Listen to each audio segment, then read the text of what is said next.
Hello दोस्तों, मेरे channel में आप लोग का बहुत बहुत स्वागत है। एक बार फिर से मैं आ चुका हूं एक नए वीडियो को लेकर। आज जो है मैं आपको दो टॉपिक पढ़ाऊंगा, मोस्ट इंपॉर्टेंट, डिमांडिंग और कंफ्यूजिंग टॉपिक पढ़ाऊंगा और इतने आसानी से समझाऊंगा आप भी बोलोगे वाह सर। आज मैं आपको दो टॉपिक पढ़ाऊंगा जिसका नाम है, पहला का नाम है स्नेल्स लॉ और दूसरा का नाम है रिफ्लेक्टिव इंडेक्स। तो चलिए देर ना करते हुए वीडियो को स्टार्ट करते हैं। ठीक है, रिफ्लेक्टिव इंडेक्स में बहुत ही आसान है। ठीक है, समझिएगा ध्यान से। पहली बात तो आप ये समझिए कि रिफ्लेक्टिव इंडेक्स होता क्या है। रिफ्लेक्टिव इंडेक्स का मतलब क्या है, इसको पहले समझते हैं। ठीक है, देखिए, रिफ्लेक्टिव इंडेक्स का मतलब होता है कि लाइट जो है एक मीडियम से जब दूसरे मीडियम में जाएगा तो उसका स्पीड कितना गुना घटेगा या फिर कितना गुना बढ़ेगा। यही हो गया रिफ्लेक्टिव इंडेक्स। समझ में आया रिफ्लेक्टिव इंडेक्स क्या है? सीधी बात। अब समझिए आप ऐसे समझिए कि आप बाइक चला रहे हैं रोड पर, घूम चला रहे हैं पूरा मजे में, पूरा रोड खाली। ठीक, अब जा रहे हैं बाइक को 80 की स्पीड में दे रहे हैं, दी पूरा 80 की स्पीड में। ठीक, अब आया मार्केट का इलाका, मार्केट में पूरा क्राउड, बहुत सारा आदमी आ गया। तो आप खुद सोचिएगा 80 की स्पीड में जा पाइएगा क्या? नहीं जा पाइएगा। आपका स्पीड क्या होगा? घट जाएगा। तो जब आप खाली था रोड, उस समय क्या था? रेयरर, उसको क्या बोलेंगे? रेयरर, यानी पूरा खाली था। जैसे ही आदमी लोग आ गया यानी क्राउड हो गया, उसको क्या बोलेंगे? डेंसर। तो देखिए, रेयर में स्पीड ज्यादा था, डेंसर में जैसे ही गया स्पीड क्या हो गया? कम हो गया। समझ में आया बात कि नहीं आया? यहां तक क्लियर? अब सिंपल सी बात है, हमको तो पता चल गया। अब रिफ्लेक्टिव इंडेक्स क्या बताएगा? कितना घटा कितना बढ़ा। क्लियर? अगर घटा तो कितना घटा, बढ़ा तो कितना बढ़ा। बढ़ेगा कब? जब डेंसर से रेयरर में जाएंगे। अब भीड़ में आप चला रहे हैं 40 के स्पीड में और जैसे ही खाली रोड मिला दे दनादन 80 100 घुसा दिए। क्यों? क्योंकि पहले भीड़ था तो डेंसर था, जैसे ही खाली हुआ रेयरर हो गया। यहां तक क्लियर हुआ? तो यहां तक आपको ये समझ में आया होगा कि हम रेयरर से डेंसर में जाएंगे तो स्पीड क्या होगा? घट जाएगा। डेंसर से रेयरर में जाएंगे तो स्पीड क्या होगा? बढ़ जाएगा। यहां तक क्लियर? अब ये स्पीड कितना घटेगा कितना बढ़ेगा, यही बताएगा रिफ्लेक्टिव इंडेक्स। समझ में आया रिफ्लेक्टिव इंडेक्स क्या होता है? अब इसका कॉन्सेप्ट को और बढ़िया से समझते हैं। क्लियर? अब देखिए, इसमें दो फॉर्मूला होगा रिफ्लेक्टिव इंडेक्स का। ठीक है, एक होगा ये वाला फॉर्मूला, एक होगा रिलेटिव रिफ्लेक्टिव इंडेक्स का, ये वाला फॉर्मूला। दोनों फॉर्मूला को अच्छे समझते हैं। दोनों एक, वैसे तो दोनों सेम, एक ही दूसरे से रिलेटेड है, दोनों को समझते हैं। बात में आ रहा है? बहुत ही आसान है। अब देखिए, एक एग्जांपल से मैं आपको समझाता हूं।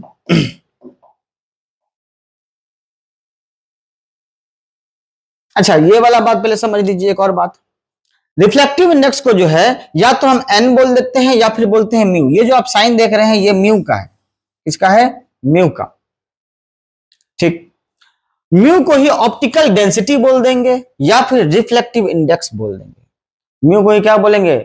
ऑप्टिकल डेंसिटी या फिर रिफ्लेक्टिव इंडेक्स बोल देंगे। म्यू जैसे ही ज्यादा होगा, ऑप्टिकल डेंसिटी ज्यादा होगा, तो लाइट वेलोसिटी क्या हो जाएगा? अब सिंपल सी बात है कि ऑप्टिकल, मैंने आपको बताया डेंसिटी ज्यादा हो गया, मैंने आपको बताया थोड़ा देर पहले कि डेंसिटी अगर ज्यादा हो गया तो स्पीड क्या होगा? स्लो हो जाएगा। मैंने आपको बताया ना एग्जांपल से बाइक वाला, कि बाइक आप चला रहे हैं और क्राउड अचानक से आ गया तो आप यानी समझ लीजिए ऑप्टिकल डेंसिटी बढ़ गया। तो ऑप्टिकल डेंसिटी अगर बढ़ गया तो आपका स्पीड क्या होगा? घटेगा। घटेगा नहीं घटेगा? इसका मतलब देखिए अच्छा, ये वाला जो लिखा हुआ है इसमें आपको दिक्कत होता है होगा। ठीक है, इसको क्या बोलेंगे? प्रोपोर्शनल। तो पहले मैं आपको थोड़ा सा, अगर आपको कंफ्यूजन होगा मैं आपको बता देता हूं, क्योंकि इसमें बहुत सारे लोगों को कंफ्यूजन होता है कि ये प्रोपोर्शनल होता क्या है। पहले इसको समझ लेते हैं, ठीक है, उसके बाद हम थोड़ा सा इसको समझेंगे, ताकि क्योंकि प्रोपोर्शनल अभी बहुत आने वाला है। ठीक है, और आपका कॉन्सेप्ट इसे प्रोपोर्शनल का कंप्लीट होना चाहिए। देखिए प्रोपोर्शनल क्या होता है। मान लीजिए एक मोहन नाम का आदमी है, एक राजू नाम का आदमी है। ध्यान से सुनिएगा, मोहन नाम का आदमी है, एक राजू नाम का आदमी है। मोहन का जो सैलरी है वो है 5,000। ठीक, मोहन का सैलरी है 5,000। राजू का सैलरी है 6,000 कर दीजिए, कितना है? 6,000। राजू का जो सैलरी है वो है 1,500। कितना है? 1,500। ध्यान से समझिएगा, बहुत ही बेसिक मैं बता रहा हूं। प्रोपोर्शनल के बारे में बताऊंगा, इनवर्स प्रोपोर्शनल बताऊंगा होता क्या है। उसमें बहुत सारे लोगों को कंफ्यूजन होता है, मैं कंफ्यूजन को दूर कर दूंगा। मान लीजिए मोहन 6,000, राजू 1,500। ठीक, मोहन का सैलरी नहीं, मान लीजिए मोहन का सैलरी बढ़ जाता है, मोहन का सैलरी बढ़ जाता है, 5,000 रहने दीजिए। मोहन का सैलरी कितना था? 5,000। मोहन का सैलरी कितना था? 5,000, और इसका था 1,500। ठीक, तो मोहन का सैलरी मान लीजिए बढ़ जाता है, बढ़ के हो जाता है 6,000। अब न्यू सैलरी कितना हो गया? 6,000। राजू का सैलरी मात्र 500 बढ़ता है और उसका सैलरी हो जाता है 2,000। ठीक, अब इसमें आप एक बात गौर किए होंगे कि मोहन का तो सैलरी बढ़ रहा है, राजू का भी बढ़ रहा है, भले बराबर। इसमें राजू मोहन में बढ़ रहा है 1,000, इसका बढ़ रहा है 500, बराबर बढ़ रहा है? नहीं बढ़ रहा है, लेकिन बढ़ रहा है दोनों का, यानी मोहन भी बढ़ रहा है, राजू भी बढ़ रहा है। क्लियर है बात? बढ़ रहा है क्या? दोनों बढ़ रहा है। तो हम इसको लिख सकते हैं ऐसे कि Mohan proportional to Raju, Mohan proportional to Raju. अगर हमको बराबर करना है, ठीक है, मान लीजिए हमको ऐसे लिखना है, मोहन बराबर राजू करना है, तो राजू जब बराबर करेंगे तो इसमें हम एक चीज घुसाएंगे जिसको बोलते हैं कांस्टेंट टर्म। मान लीजिए कांस्टेंट टर्म एक्स है, कांस्टेंट टर्म क्या है? एक्स, ताकि ये बराबर हो सके। समझ में आ रहा है? ये जो एक्स्ट्रा ए से लेकर जेड तक आप कुछ भी कांस्टेंट टर्म घुसा सकते हैं। ठीक है, कोई भी कांस्टेंट टर्म घुसाएंगे तो ये क्या हो जाएगा? बराबर। कैसे हो जाएगा? देखिए, मान लीजिए यहाँ पे मोहन का कितना था? 6,000 था, बराबर राजू का 2,000 था। एक्स जो कांस्टेंट टर्म घुसा है, इसको मान लीजिए हम लिख दिए 3 कर दिए। कांस्टेंट टर्म का वैल्यू कितना कर दिया? 3। तो देखिए बराबर हुआ कि नहीं हुआ? समझ में आया प्रोपोर्शनल क्या होता है? एक अगर बढ़ रहा है, दूसरा भी बढ़ रहा है, तो उसको हम बोलेंगे प्रोपोर्शनल। क्लियर? सेम कंडीशन में एक अगर बढ़ रहा है और दूसरा घट रहा है, यहां तक क्लियर? स्क्रीनशॉट लेना तो ले लीजिए। सेम कंडीशन में दूसरा कंडीशन क्या होगा? एक बढ़ रहा है, मान लीजिए राजू बढ़ रहा है और मोहन बढ़ रहा है, और राजू का सैलरी घट रहा है, इसका सैलरी क्या हो रहा है? घट रहा है। तो हम क्या बोलेंगे? तब बोलेंगे Mohan inverse proportional to Raju, यानी मोहन बढ़ रहा था, राजू क्या हो रहा था? घट रहा था, इसको हम बोलेंगे इनवर्स प्रोपोर्शनल। यहां तक बात क्लियर है? प्रोपोर्शनल का मतलब, अगर ये भी एक बढ़ रहा है दूसरा भी बढ़ रहा है तो हम उसको बोलेंगे प्रोपोर्शनल। एक बढ़ रहा है दूसरा घट रहा है, इनवर्स प्रोपोर्शनल। ठीक, बराबर करने के लिए कांस्टेंट टर्म लगा देंगे, जो कि आप क्लास 10 का एक चैप्टर है इलेक्ट्रिसिटी, उसमें आप जाइएगा तो उसमें ये टर्म आएगा, ये वाला प्रोपोर्शनल वाला, इनवर्स प्रोपोर्शनल, प्रोपोर्शनल उसमें आएगा इलेक्ट्रिसिटी चैप्टर में। क्लियर? चलिए, अब कॉन्सेप्ट पे ये समझ में आ गया आप लोगों को?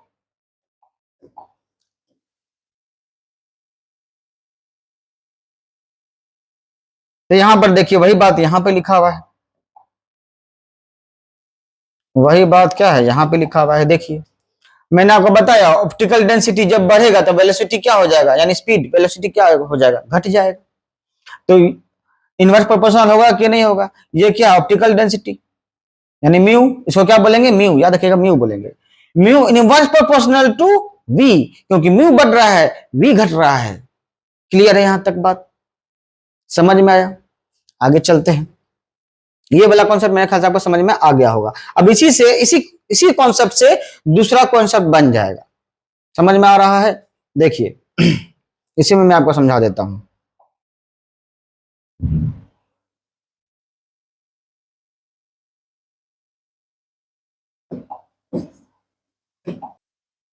देखिए, ऊपर में है एयर, नीचे में है वाटर। ऊपर में है एयर और नीचे में क्या है? वाटर। ठीक, आपको पता ही है कि यहां से आएगा लाइट, जाना चाहिए इसको इस इधर, मगर बैन होगा नॉर्मल की तरफ, होगा कि नहीं होगा? यहां तक क्लियर? अब देखिए, इसका जो है इसका जो है, ओ, एयर का रिफ्लेक्टिव इंडेक्स यानी ऑप्टिकल डेंसिटी कुछ और होगा, वाटर का रिफ्लेक्टिव इंडेक्स कुछ और होगा। इसको μ1 μ2 मान लेते हैं। ध्यान से समझिएगा, एयर का रिफ्लेक्टिव इंडेक्स अलग होगा, वाटर का रिफ्लेक्टिव इंडेक्स अलग होगा। क्लियर यहां तक? अच्छा, वेलोसिटी का बात करें तो एयर का वेलोसिटी कुछ v1 मान लेते हैं, म्यू का वाटर का डेंसिटी को वेलोसिटी को v2 मान लेते हैं। इसका भी तो स्पीड अलग होना होगा, सिंपल सी बात है। डेंसिटी के मामले में, ऑप्टिकल डेंसिटी के मामले में अलग है, तो स्पीड भी अलग अलग दोनों का होगा। होगा कि नहीं होगा लाइट का? ठीक है। अब एक तो बात बताइए, हम पहला कंडीशन देखते हैं, एयर वाला कंडीशन। एयर वाला कंडीशन, एयर का, तो यहां पे क्या होगा, μ1 इनवर्स प्रोपोर्शनल टू वेलोसिटी 1 होगा कि नहीं होगा? इसको आप इक्वेशन 1 समझ लीजिए। ठीक। दूसरा कंडीशन नीचे वाला का हम देखते हैं, नीचे वाला का। ठीक। यहां होगा क्या, μ2 इनवर्स प्रोपोर्शनल टू v2 होगा कि नहीं होगा? दूसरा इक्वेशन। यहां तक समझ में आ रहा है? जब इस दोनों को मिला देंगे हम, बात समझ में आ रहा है, तो पलटा पलटी नहीं होगा। खुद बताइए, यानी अगर हम दोनों को मिला देंगे तो क्या होगा कंडीशन? नया कंडीशन क्या आएगा?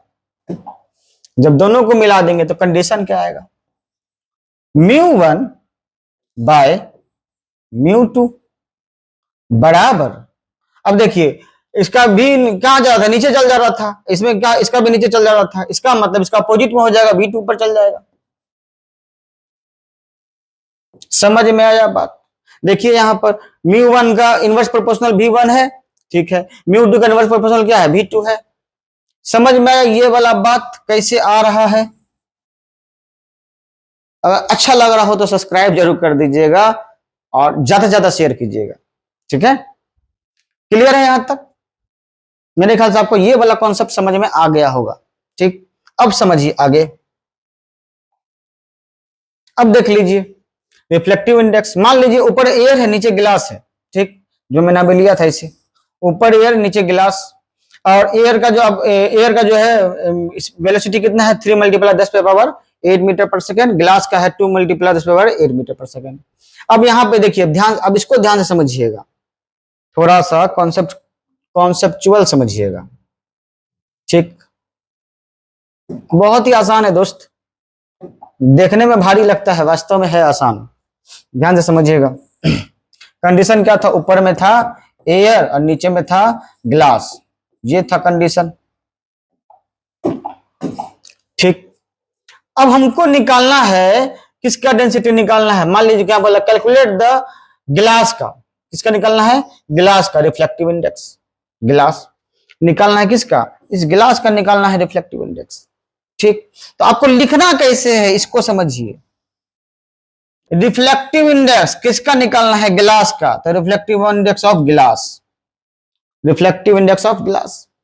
ठीक, किसके एवज में, किसके एवज में निकालना है हमको? एयर के एवज में निकालना है। ठीक, तो हमको लिखना कैसे, ध्यान से समझ लीजिए। हमको जो निकालना है उसको पहले ही लिख देंगे, रिफ्लेक्टिव इंडेक्स ऑफ ग्लास। ठीक, जिसके एवज में निकालना है आपको वहां लिख दीजिए ए, एयर के निकालना है। क्लियर है?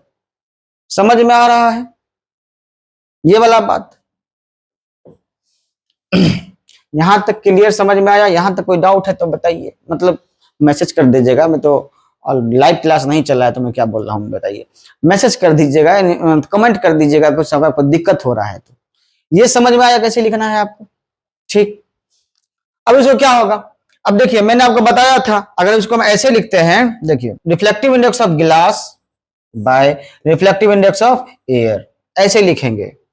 अब गिलास का अपोजिट चल जाएगा कहाँ, वेलोसिटी कहाँ चल जाएगा गिलास का, और ऊपर में गिलास है तो नीचे में वेलोसिटी चल जाएगा, क्या कहता है, एयर का वेलोसिटी ऊपर चल जाएगा। समझ में आया बात? क्लियर है? और इसी बात को, ये जो बात है, इसी बात को हम लिख कैसे कर सकते हैं, इससे ऐसे लिख सकते हैं, रिफ्लेक्टिव ऑन ग्लास, ठीक है, ड्यू टू किसका, एयर का। बात समझ में आया बात? क्लियर? किसके एवज में निकाल रहे हैं हम लोग? एयर के एवज में निकाल रहे हैं। अब यहां फॉर्मूला क्या हो जाएगा, VA बाय VG। क्लियर? तो यहां देखिए, अब देखिए इसको, अब यहां पे समझ में आपको ये आएगा।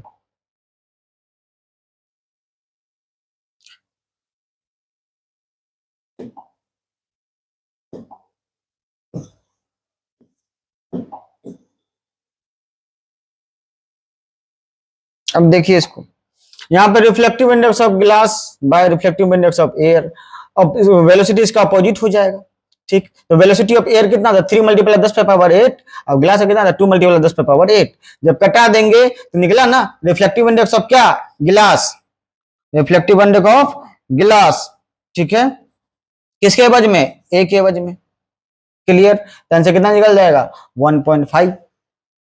समझ में फॉर्मूला कैसे आ रहा है, समझ में आया फॉर्मूला कैसे आ रहा है, ये वाला बात समझ में आया कि नहीं आया बताइए। मेरे ख्याल से आपको समझ में आ गया होगा, दोनों दोनों कॉन्सेप्ट सेम है।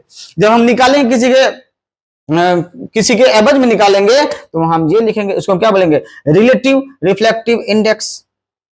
अब इसको थोड़ा सा इसका डेफिनेशन पढ़ लीजिए। The reflective index of medium is dimensional quality that describe how much light slow down when the travel through that medium compared to vacuum। Clear है, आगे यहां फॉर्मूला लिखा हुआ है, ठीक है। अच्छा यहां पर देखिए रिफ्लेक्टिव इंडेक्स का दिया हुआ है, वैक्यूम में 1 होता है एग्जैक्ट, एयर में 1.0003 होता है, वाटर में इतना होता है। ये सब याद कर लीजिएगा तो ठीक रहेगा, नहीं भी कीजिएगा तो भी चलेगा। वैसे इसका एग्जाम में जब क्वेश्चन देगा तो दे देगा वैल्यू, ठीक है। अब मतलब जिस चीज का भी इसका रिफ्लेक्टिव इंडेक्स का जो क्लास 10 में क्वेश्चन देता है तो उसमें वैल्यू दे देता है, ठीक है। तो यहां तक आपको समझ में आ गया होगा मेरे ख्याल से, ठीक। यहां पे देखिए मैंने जो बताया था reflective index medium 2 with respect to medium 1, ठीक, जो मैंने बताया था। जैसे अभी मैंने अभी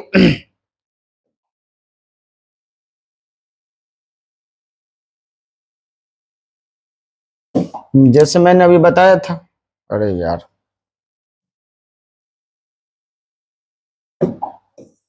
मेरा सिंपल सा फंडा है, आपको 100 में 100% समझा देना है।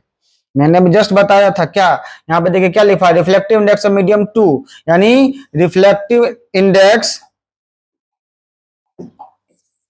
यानी कि रिफ्लेक्टिव इंडेक्स ऑफ गिलास विद रिस्पेक्ट टू, किसके रिस्पेक्ट में निकाल रहे हैं बताइए, किसके एवज में निकाल रहे हैं, एयर के एवज में, तो एयर ऐसे ही लिखना है, ध्यान से समझ लीजिएगा। क्लियर है, समझ में आया। और मेरे ख्याल से ये जो रिफ्लेक्टिव इंडेक्स है आपको बेहतरीन तरीके से समझ में आ गया होगा, मेरे ख्याल से बेहतरीन तरीके से समझ में आ गया होगा। अब समझते हैं स्नेल्स लॉ को। स्नेल्स लॉ होता क्या है, बहुत ही सिंपल वे में आपको बताऊंगा। मैं आपको पहले खुद से लिख के बताता हूं, तो क्योंकि मैं इसमें कंफर्टेबल ज्यादा होता हूं, मतलब मुझे ऐसा फील होता है ना कि मैं खुद से लिख के बता रहा हूं तो 100% आपको समझ में आ रहा है, ठीक है। चलिए, जैसा कमेंट आप लोग जरूर कीजिएगा कि आप लोग को ये कॉन्सेप्ट समझ में आ रहा है कि नहीं आ रहा है, ठीक है। देखिए स्नेल्स लॉ क्या बोले थे, ऊपर में एयर कर दीजिए, नीचे में कर दीजिए, चलिए वाटर कर देते हैं, एयर वाटर, एयर वाटर, यानी मीडियम सेम है, एयर है वाटर है, एयर है वाटर है। क्लियर, अब समझिए यहां से एक लाइट आया, जाना चाहिए इस लाइट को ऐसे, मगर हल्का सा बैन होगा ऐसे। यहां से अब इस जो एंगल बन रहा था इसको हम बोलेंगे एंगल आई, यहां जो एंगल है इसको बोलेंगे एंगल आर, ठीक है। मैंने आपको पहले वाले वीडियो में इसके बारे में बता दिया था, ठीक है। अगर नहीं देखे हैं तो देख लीजिएगा। उसके बाद एंगल को हम लोग थोड़ा सा बढ़ा दे रहे हैं, थोड़ा सा तिरछा कर दे रहे हैं, ठीक। तो जाना चाहिए इसको ऐसे, मगर जाएगा कहां से, इधर से जाएगा, हल्का सा मुड़ेगा। ये एंगल आर हो गया, ये एंगल आई हो गया। फिर से देखिए और तिरछा कर दे रहे हैं, ध्यान से समझिएगा, बहुत ही आसान है। तो ये भी हल्का मुड़ेगा। अब स्नेल्स क्या बताएं कि यहां, अब ऐसे समझ लीजिए, आप इसको ऐसे आप समझ सकते हैं, थोड़ा सा बेसिक कॉन्सेप्ट से समझ सकते हैं। स्नेल्स क्या बोले, मान लीजिए आप कि मैंने लिखा 3/4, क्या लिखा 3/4, ध्यान से समझते रहिएगा, बहुत ही मैं आपको बेसिक तरीके से समझा दूंगा, पूरा 100% आप कॉन्सेप्ट क्लियर कर लीजिएगा। 3/4, अब हम लोग क्या करेंगे, ना ही 3 का टेबल, हम लोग 3 और 4 का टेबल लेने वाले हैं, और किसी का टेबल को चेंज नहीं करना, बस 3 और 4 का लेना है, ठीक है। इसको हम लोग कर देते हैं डबल, 6 8 9 और 12। मान लीजिए इसका है, इसका है, इसका है। हम लोग क्या किए, टेबल सेम रखे। टेबल सेम रखने का मतलब समझ लीजिए मीडियम सेम होना चाहिए। जो एयर और वाटर है, एयर वाटर का ही मीडियम होना चाहिए, ठीक है। मान लीजिए इसका जो है एंगल इंसिडेंट और एंगल आई का जो रेशियो है 3/4 है। कितना है, 3/4 है। दूसरे का 6/8 है, तीसरे का 9/12 है। जब हम इसको कटाएंगे ना लास्ट तक रेशियो कैसे निकलता है, काट के निकलता है ना, तो सबका 3/4 ही आएगा। सॉरी, सबका कितना आएगा, 3/4 ही आएगा। क्यों आएगा, मीडियम सेम है। तो स्नेल्स जो थे वो ये बताएं कि अगर मीडियम सेम है एयर और वाटर का, कोई भी अगर मीडियम ले सकते हैं, एयर गिलास ले सकते हैं, वाटर गिलास ले सकते हैं, किसी भी चीज का मीडियम अगर आप सेम रखते हैं, यानी मीडियम को सेम, उसमें हम कोई भी एंगल बनाएंगे, कितना भी डिग्री का एंगल बनाएंगे, जो उसका एंगल ऑफ इंसिडेंट और एंगल ऑफ रिफ्लेक्टेड का जो रेशियो होगा वो हमेशा बराबर होगा। समझ में आ रहा है, किसी भी एंगल में बना दीजिए आप। इसलिए हम इसको लिखते हैं क्या, ऐसे लिखते हैं, sine i by sine r. अब आप पूछेगा साइन क्यों आया, तो इसका मैं स्पेशली वीडियो डाल दूंगा साइन यहाँ पे क्यों आ रहा है, क्योंकि ये ड्राइव करना पड़ेगा मुझे स्नेल्स लॉ को, ठीक है। तो उसका एक अलग, उसमें 15-20 मिनट लग जाएगा, तो उसका अलग वीडियो मैं डाल दूंगा, उसमें आप देख लीजिएगा कि यहाँ पे साइन ही क्यों आ रहा है, ये भी मैं आपको बता दूंगा, ठीक। फिलहाल के लिए आप इतना समझ लीजिए कि साइन आई हो गया एंगल ये वाला, साइन आर हो गया एंगल ये वाला, तो इस दोनों का रेशियो हमेशा क्या होगा, कोई भी एंगल पे ले हम तो हमेशा क्या होगा, सेम आएगा, रेशियो क्या होगा, सेम आएगा, ठीक है। तो सेम, अगर रेशियो सेम आ रहा है, इनफाइनाइट नंबर ले रहे हैं हम, इनफाइनाइट एंगल ले रहे हैं और रेशियो सेम आ रहा है, तो इसको हम क्या बोल सकते हैं, कांस्टेंट। रेशियो बदलने वाला तो है नहीं, सेम आने वाला, इसी कारण यहां पे लिखा जाता है क्या, कांस्टेंट। क्या लिखा जाता है, कांस्टेंट लिखा जाता है। समझ में आया बात। तो स्नेल्स यही बताए, बस क्या बताए कि ऊपर अगर मीडियम सेम है तो आप किसी भी एंगल से लीजिएगा, रिफ्लेक्शन होगा तो रिफ्रैक्शन होगा, तो एंगल आई और एंगल आर का रेशियो हमेशा सेम होगा, चाहे कोई भी हो। जैसे कि आप देख सकते हैं इस प्रकार से। क्लियर, मेरे ख्याल से आपको स्नेल्स लॉ समझ में आ गया होगा। थोड़ा सा थ्योरी में देख लीजिए, थ्योरी देख लीजिए, यहां पे देखिए थ्योरी में लिखा हुआ है Snell's law, when a light ray pass from one medium to another it change direction due to change in speed. वो अपना डायरेक्शन चेंज करता है, ये तो मैंने आपको पहले ही वाला वीडियो में बता चुका हूं, ठीक है। आप देख लीजिए, अगर नहीं देखे हो तो एक वीडियो मैंने डाला था, रिफ्लेक्शन रिफ्रैक्शन और क्या था उसमें, और एक चीज का मैंने वीडियो बनाया था, डाला था मैंने, बात में रहा, स्कैटरिंग, हाँ, रिफ्लेक्शन रिफ्रैक्शन और स्कैटरिंग का मैंने वीडियो डाला था, उसको देख लीजिएगा, आपको बेहतरीन तरीके से समझ में आ जाएगा, ठीक। तो वो बता रहे क्या कि देन होता है the relation between the angle of incidence on reflection is given by Snell's law. तब जो दोनों का जो रेशियो था, ठीक है, वो क्या बताया था, स्नेल्स लॉ। अब यहाँ पे आप ध्यान दीजिए इस जगह पर, ये जो आप उसी को रेशियो का ऐसे भी लिख सकते हैं, ध्यान से समझिए। ये n1 क्या है, यहाँ n2 है, ये क्या है, तो मीडियम है, ये क्या है, मीडियम। देख लीजिए यहाँ पर n1 रिफ्लेक्टिव मीडियम n1, यहाँ रिफ्लेक्टिव मीडियम n2, ठीक। और sine i, sine theta 1 sine theta 1 sine theta 2 sine theta 2, ये इसका है, इस मीडियम का इसलिए n1 लिखा हुआ है, ये नीचे वाला मीडियम का इसलिए n2 लिखा हुआ है। क्लियर, n का मतलब समझ में आ गया क्या है, समझ में आया यहां तक, क्लियर। अब हम लोग चलते हैं, अगर कुछ समझ में आपको ना आया हो तो कमेंट जरूर कीजिएगा इस टॉपिक पर, ठीक है। अब देख लीजिए, आपको पता है कि लाइट जैसे ही क्या कहता है, मैंने आपको इससे पहले वाला वीडियो में बताया है कि लाइट रेयर से डेंसर में घुसेगा तो लाइट बैन होगा, किधर बैन होगा, नॉर्मल की तरफ बैन होगा, ठीक है। तो ऑब्जर्व सी बात है, लाइट क्या होगा, बैन टुवर्ड द नॉर्मल, ठीक है। कब होगा ये भी देख लीजिए, the ray enter the optical density to medium, उसका फिर the ray enter the optical rare medium, जब रेयर में घुसेगा यानी हायर डेंसिटी से रेयर में जाएगा तो लाइट क्या होगा, दूर भागेगा। क्लियर है यहां तक बात, यहां तक मेरे ख्याल से आपको समझ में आया होगा। और अगर ये वीडियो आपको अच्छा लग रहा हो तो कृपया करके चैनल को सब्सक्राइब जरूर कर दीजिए। मिलते हैं नेक्स्ट वीडियो में, तब तक के लिए जय श्री राम।